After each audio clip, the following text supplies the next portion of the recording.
Occasion ఏదైనా location ఎక్కడైనా తెలుగువారి వేడుక అంటే ఆలివ్ మిఠాయి ఉండాల్సిందే. విజయవాడ నగరాన్ని గ్రేటర్ విజయవాడగా మలచాలంటే ఏం చేయాలి? అలానే అమరావతి స్వరూపాన్ని బట్టి ఇప్పుడున్నటువంటి నగర స్వరూపం అమరావతికి సరిపోతుందా? గ్రేటర్ విజయవాడ తరహాలో అమరావతిలో కూడా ఏమైనా మార్పులు వచ్చే అవకాశం ఉంటుందా? ఒకసారి విశ్లేషించేటువంటి ప్రయత్నం చేద్దాం. గతంలో ప్రభుత్వం ఇచ్చినటువంటి కొన్ని పాయింట్స్ ఇందులో చాలా కీలక పాత్ర పోషిస్తున్నటువంటి పరిస్థితి ఉంది. ఆ అంశాలను దృష్టిలో పెట్టుకుని చూస్తే కనుక గతంలో రాష్ట్ర ప్రభుత్వం ఇచ్చినటువంటి కొన్ని ప్రణాళికల్ని ఇప్పుడు మనం పరిశీలించాల్సినటువంటి పరిస్థితి చాలా క్లియర్గా కనిపిస్తుంది. ఇది గతంలో అమరావతి నగరం 50 ఇయర్స్ తర్వాత ఏ విధంగా రూపాంతరం అంటే 2050లో ఏ విధంగా రూపాంతరం చెందుతుందనే దాన్ని సిఆర్డిఏ పరిధిలో అమరావతి, విజయవాడ, గుంటూరు నగరం అన్నీ కలిసిపోయినటువంటి ఒక మహానగర స్వరూపంగా అప్పట్లో మాస్టర్ ప్లాన్కి సంబంధించినటువంటి ప్రణాళికలు డిపిఆర్లు రూపొందించేటువంటి సందర్భంలోనే ప్రస్తావించారు. అందులోనే ఒక ఇంట్రెస్టింగ్ పాయింట్ ఉంది. ఆ విషయాన్ని కూడా ఒకసారి మనం విశ్లేషిద్దాం. A mega city within the central planning area అనేటువంటి మాటను ఇందులో మెన్షన్ చేశారు. అదేంటంటే the proposal restructures the capital region into 8 planning areas by combining the existing mandal boundaries.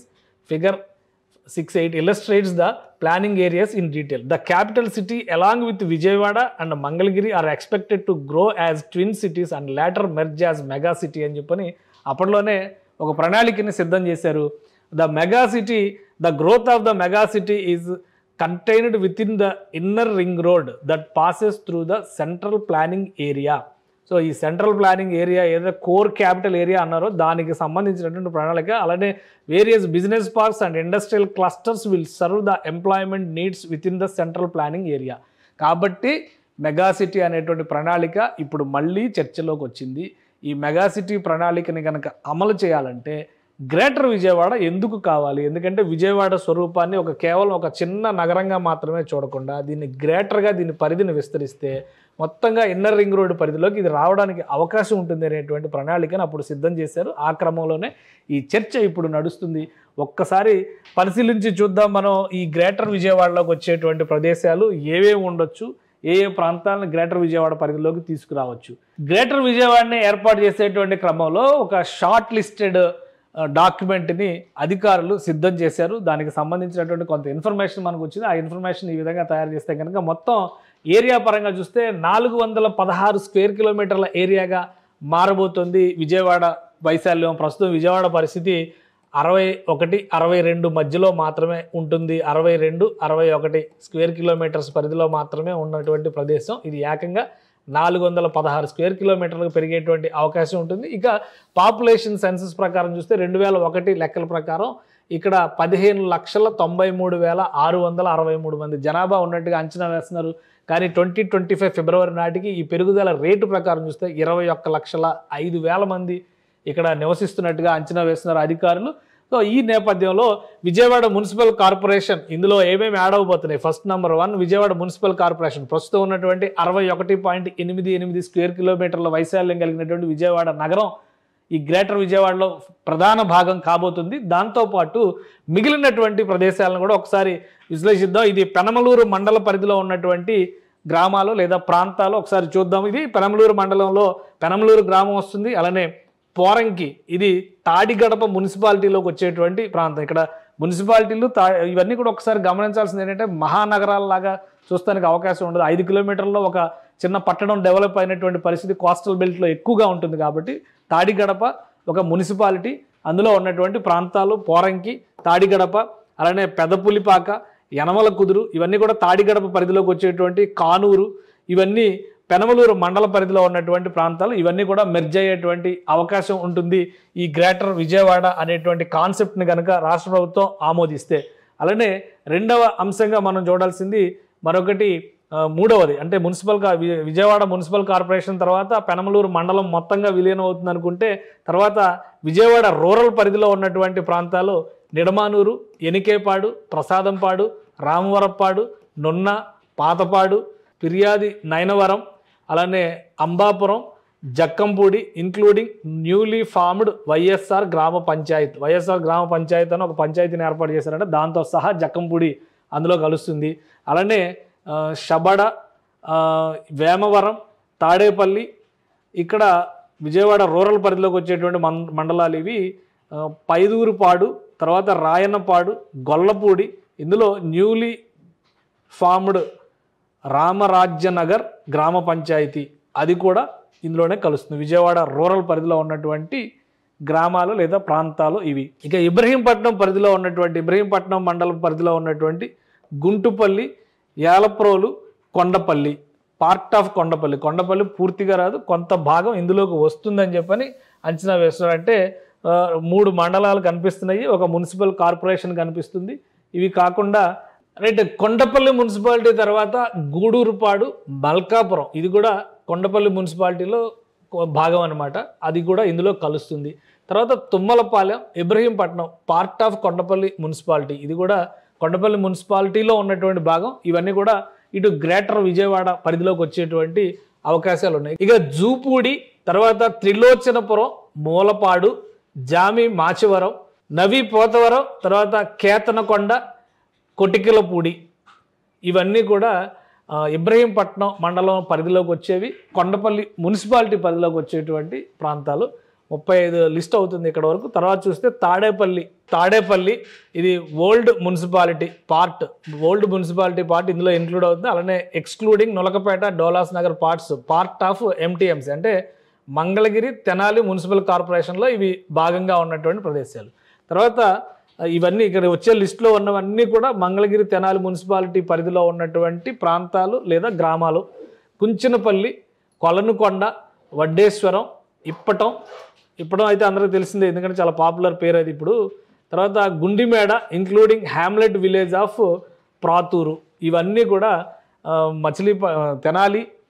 Mangalagiri, Tenali municipal కార్పొరేషన్లోకి వచ్చేటువంటి ప్రాంతాలు అవన్నీ ఇందులో కలుస్తాయి. ఇక చిర్రావూరు కూడా ఇందులోనే కలుస్తుంది. చివరిది మంగళగిరి మండలం పరిధిలో ఉన్నటువంటి నోతక్కి, పెదవడ్లపూడి, ఆత్మకూరు, మంగళగిరి, చిన్నకాకాని ఇవన్నీ ప్రస్తుతం ఎంటీఎంసీ అంటే మంగళగిరి, తెనాలి కలిపి ఒక మున్సిపాలిటీగా వ్యవహరిస్తున్నారు. ఆ municipal corporation Mangalagiri, Tenali municipal కార్పొరేషన్లో ఇవన్నీ భాగమని ఇవన్నీ కూడా గ్రేటర్ విజయవాడ పరిధిలోకి వచ్చేస్తాయి. అంటే ఇవి కృష్ణానదికి యువతల పక్క ఉంటాయి, విజయవాడ నగరం అవతల పక్క ఉంటుంది. అంటే గుంటూరులో భాగస్వామ్యం అనుకుంటూ చెప్పుకుంటే కనుక విజయవాడ నగరం కృష్ణా, గుంటూరు రెండు చోట్ల కూడా విస్తరించేటువంటి అవకాశం ఉంటుంది గ్రేటర్ విజయవాడ అనేటువంటి కాన్సెప్ట్ని యాక్సెప్ట్ చేస్తే.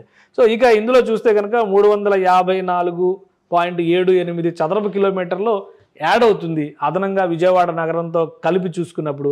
పాపులేషన్ పరంగా చూస్తే కనుక ఇప్పుడున్న అంచనాల ప్రకారం 8,72,000 మంది అదనంగా కలుస్తున్నట్టుగా మనం చూడాల్సి ఉంటుంది. అంటే విజయవాడ కార్పొరేషన్ మినహాయించి ఈ లెక్క చూస్తే కనుక ఈ రెండు క్లబ్ చేస్తే సో ఇది మొత్తంగా మ్యాప్. అయితే ఇందులో అసలు టోటల్గా గ్రేటర్ విజయవాడ పరిధిలోకి ఎంత వైశాల్యం, ఎంత పాపులేషన్ వస్తుంది అనేది ఇక్కడ క్లియర్గా నెట్ టోటల్ ఇచ్చారు అధికారులు. సో ఆ నెట్ టోటల్ ప్రకారం చూస్తే కనుక ప్రస్తుతం ఉన్నటువంటి విజయవాడ మున్సిపల్ కార్పొరేషన్ పరిధి ఇది, ఇప్పుడు కొత్తగా యాడ్ చేయాలనుకుంటున్నటువంటి పరిధి ఇది. ఈ మొత్తం కలిపితే కనుక 416.66 స్క్వేర్ కిలోమీటర్స్గా చదరపు కిలోమీటర్లుగా మారుతుంది దీని వైశాల్యం. ఇక ప్రస్తుత జనాభా 10,34,000 చూపిస్తున్నారు. పెరుగుతున్నటువంటి జనాభా ఇవన్నీ కలుపుకొని చూస్తే కనుక 20 లక్షలకు పైగా చేరేటువంటి అవకాశం ఉంది. 21,05,000 అనేటువంటి లెక్క కనిపిస్తుంది. ఇది గ్రేటర్ విజయవాడకు సంబంధించినటువంటి సమగ్ర స్వరూపం. సో ఇది ఇక్కడ వరకు క్లారిటీ ఉంది. గ్రేటర్ విజయవాడని ఏ స్థాయిలో విస్తరించాలనుకుంటున్నారనే అంశంపైన క్లారిటీ ఉంది. మరి అమరావతి మాస్టర్ ప్లాన్ ప్రకారం జరిగేటువంటి అమరావతి నగరం ఇన్నర్ రింగ్ రోడ్డు పరిధిలోకి వస్తే ఆ పరిధిలోకి వచ్చేటువంటి ప్రాంతాలన్నీ ప్రస్తుతం ఉన్నటువంటి అమరావతి నగర ప్రాంతాలైనా లేదా మరేమైనా ఉన్నాయా, అది కూడా ఒక లిస్టు తయారైంది. ఒకసారి విశ్లేషించేటువంటి ప్రయత్నం చేద్దాం. ఇది మొత్తం కూడా ఒక కసరత్తు అధికార యంత్రాంగం చేస్తుంది ముఖ్యమంత్రి గారు సూచనల మేరకు. ఎందుకంటే రాబోయేటువంటి రోజుల్లో ఒక మహానగరానికి అక్కడ రూపకల్పన జరగాలంటే కనుక ఈ నిర్ణయాలన్నీ కూడా అమలు చేయాల్సినటువంటి అవసరం ఉంది కాబట్టి ప్రత్యేక కార్యాచరణగా దీన్ని టేకప్ చేశారు.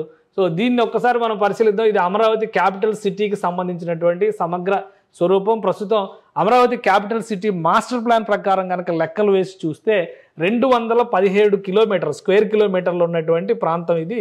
దీనికి ఆల్రెడీ గతంలోనే మాస్టర్ ప్లాన్లోనే ఈ డీటెయిల్స్ అన్నీ కూడా పొందుపరిచారు. ఇక పాపులేషన్ సెన్సస్ 2011 లెక్కల ప్రకారం చూస్తే కనుక 102,000 మంది ఉన్నారు. ప్రొజెక్టెడ్ అంటే గ్రోత్ రేటు ప్రకారం ఎంత అయ్యి ఉండొచ్చు ఫిబ్రవరి 2025 నాటికని చూస్తే 186,000 మంది పెరిగారు. మన ఫెర్టిలిటీ రేటు చాలా తక్కువగా ఉందని చంద్రబాబు నాయుడు గారు అన్నారు. కాబట్టి ఇక్కడ 10 సంవత్సరాలు దాదాపు 14 సంవత్సరాలు లెక్క తీసినప్పటికీ కూడా కేవలం 86,000 మంది పెరిగి ఉండొచ్చు అని ఆ రేషియో ప్రకారం చెప్తున్నారు. యాక్చువల్ ఫిగర్స్ కావు ఇవి, జనాభా లెక్కల సేకరణ జరిగిన తర్వాత ఆ క్లారిటీ వస్తుంది. సో ఇది అమరావతి నగర స్వరూపానికి సంబంధించినటువంటి అంశం.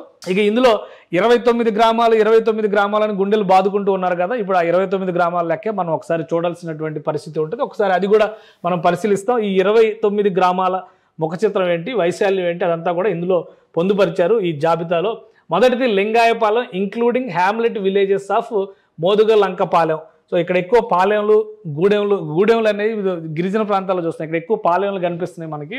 లింగాయపాలెంలో ఒక మోదుగలంకపాలెం దాన్ని కూడా కలుపుకుని ఇంక్లూడ్ చేస్తున్నారు. తర్వాత ఉద్దండరాయనపాలెం పూర్తిగా ఉంటుంది. ఇదంతా కూడా తుళ్ళూరు మండలంలోకి వచ్చేటువంటి ప్రదేశాలు. ఇవన్నీ కూడా Malkapuram, Velagapudi, Nelapadu, Sakhamuru, Ainavolu, Mandadam including hamlet village of Tallayapalem.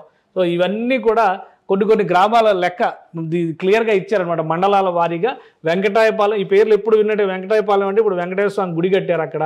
Mandadam దగ్గర అంటే ఇప్పుడు వెలగపూడి వెనక పక్కన వచ్చేటువంటి ప్రదేశం ఇది. వెంకటపాలెం, అలానే వెంకటపాలెంలోనే గుడి కట్టారు. అనంతవరం, ఇక్కడ పాపులర్ వెంకటేశ్వర స్వామి గుడి ఉంది అక్కడ. డెక్కెళ్ళు, తుళ్ళూరు, దొండపాడు, పిచ్చికలవాణిపాలెం, అబ్బరాజుపాలెం, తర్వాత బోరుపాలెం, ఇక్కడ రాయపూడి, కొండబరాజుపాలెం, ఇవన్నీ కూడా తుళ్ళూరు మండలంలోకి వచ్చేటువంటి ప్రదేశాలు. అమరావతి మాస్టర్ ప్లాన్లో భాగంగా నగర ప్రాంతాలుగా గుర్తించినటువంటి ప్రాంతాలు. ఇక తాడేపల్లి ప్రాంతంలో ఉన్నటువంటి కొన్ని గ్రామాలు కూడా ఇటు ఈ పరిధిలోకి వస్తున్నాయి.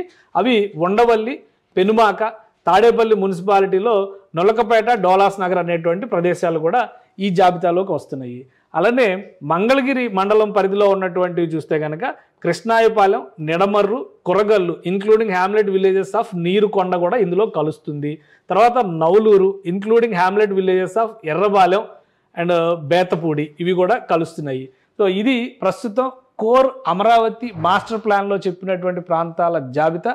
అవన్నీ కూడా ఇన్నర్ రింగ్ రోడ్డు పరిధిలోకి వస్తాయి. ఈ జాబితాలో లేనివి ఇన్నర్ రింగ్ రోడ్డు పరిధిలోకి వచ్చేవి కూడా ఒక 2-3 ప్రాంతాలు ఉన్నాయి. అవి తుళ్ళూరు మండలం పరిధిలోకి వచ్చేటువంటి ప్రాంతాలు. పెదపరిమి, వడ్డమాను తర్వాత హరిశ్చంద్రాపురం, ఈ 3 ప్రాంతాలు కూడా villages which are located inside the proposed inner ring road but not in the part of capital area అనమాట. అంటే ఇవి క్యాపిటల్ ఏరియాలో చెప్పకపోయినా కానీ క్యాపిటల్ని ఆనుకుని ఉన్నటువంటి గ్రామాలు, ఇవి కూడా ఇందులో కలిసేటువంటి అవకాశం ఉంది. సో అవి అన్నీ కలిపితే దీని వైశాల్యం 217 కిలోమీటర్లు, ఇక్కడ 217.23 ప్లస్ 44.03, ఈ రెండు కలిస్తే ఆల్మోస్ట్ 260 కిలోమీటర్ల దాకా, 268 కిలోమీటర్ల దాకా వెళ్తున్నటువంటి పరిస్థితి, స్క్వేర్ కిలోమీటర్స్ దాకా వెళ్తున్నటువంటి పరిస్థితి. జనాభా చూస్తే కనుక 2 లక్షలకి ఇది కలిపితే 2 లక్షల వరకు క్రాస్ అవుతుంది. అది ప్రొజెక్టెడ్ ఫిగర్స్. కానీ అమరావతి నగరం డెవలప్ అయిన తర్వాత దీని ముఖ చిత్రం మొత్తం కూడా మారిపోద్ది. ఒక జన సమూహం ఒక వరదలాగా వచ్చేటువంటి అవకాశం ఉంటుందని అంచనాలు వేస్తున్నారు. కాబట్టి ఇప్పుడు ఆల్రెడీ అక్కడ వర్కింగ్ క్లాస్ పెద్ద ఎత్తున పనిచేస్తుంది. రాబోయేటువంటి 3-4 సంవత్సరాలు వాళ్ళందరూ అక్కడే ఉంటారు. కొంతమంది స్థిరపడవచ్చు, కొంతమంది సొంత ప్రాంతాలకు వెళ్ళొచ్చు, కొంతమంది సొంత ప్రాంతాలతో కనెక్షన్స్ ఉంచుకుంటూనే ఇక్కడ ఉపాధి మార్గాలు వెతుక్కునేటువంటి అవకాశం కూడా ఉంటుంది. కాబట్టి ఎటు నుంచి ఎటు చూసినా కానీ విజయవాడ నగరం నుంచి వచ్చేటువంటి గ్రేటర్ విజయవాడ నగరం నుంచి లెక్కేసుకుని చూసుకునేటువంటి క్రమంలో వచ్చేటువంటి ఒక 20 లక్షల జనాభా, ఇక్కడ నగరంలో ఇక్కడ డెవలప్ అయ్యేటువంటి క్రమంలో వచ్చేటువంటి 2 లక్షలు ప్లస్ అడిషనల్గా రాబోయేటువంటి జనం, ఇవన్నీ కలిపి చూస్తే కనుక 25 లక్షలకు తగ్గకుండా ఈ మొత్తం గ్రేటర్ విజయవాడ, గ్రేటర్ అమరావతి అంటే ఇన్నర్ రింగ్ రోడ్డు పరిధిలో ఉన్నటువంటి ప్రాంతాల్లో ఇక్కడ జరిగేటువంటి అవకాశం ఉంటుంది.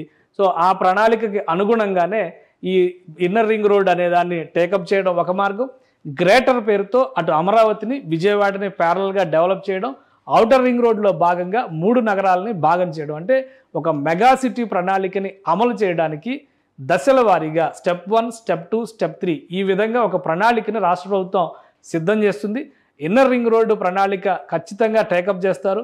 అది కేంద్ర ప్రభుత్వం నుంచి నిధుల అవసరం లేకుండా, రాష్ట్ర ప్రభుత్వం పైసా ఖర్చు పెట్టకుండా ప్రైవేటు భాగస్వామ్యంతో ఎలా నిర్మించాలనేటువంటి కసరత్తు జరుగుతున్నట్టుగా సమాచారం ఉంది. దానిలో తొలి అడుగుగా ఆల్రెడీ గ్రేటర్ గుంటూరు పైన వర్కౌట్ జరిగింది. ఇప్పుడు గ్రేటర్ విజయవాడ పైన కూడా ప్రణాళికబద్ధమైనటువంటి చర్చ జరుగుతోంది. వీటన్నిటికీ క్లారిటీ అతి త్వరలోనే వచ్చే అవకాశం కనిపిస్తోంది. సుమన్ టీవీలో మీ పర్సనల్ అండ్ బిజినెస్ ప్రమోషన్స్ కోసం కింది నెంబర్కి కాంటాక్ట్ చేయండి.